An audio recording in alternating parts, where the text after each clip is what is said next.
El viaje de Lucía. Lucía vive en un pueblo pequeño.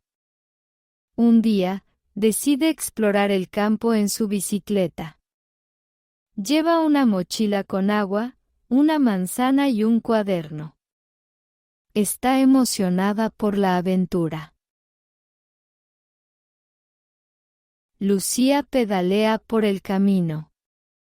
Ve árboles altos y flores de colores a los lados.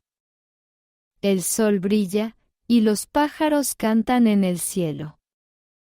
Todo parece tranquilo y hermoso. Después de un rato, Lucía encuentra un río pequeño. Se detiene para beber agua y descansar. Ve peces nadando en el agua clara. También observa una rana verde en una roca. Lucía saca su cuaderno y empieza a dibujar el paisaje. Hace un dibujo del río, los árboles y la rana. Está muy contenta con su obra. Decide seguir explorando. Más adelante, Lucía descubre un puente de madera.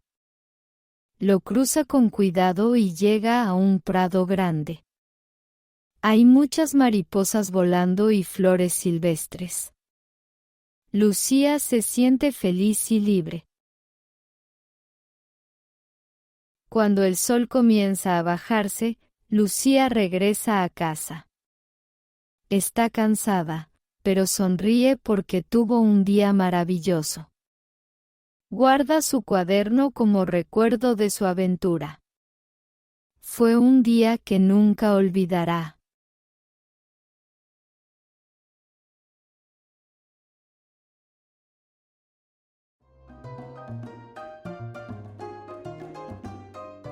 Test your Spanish.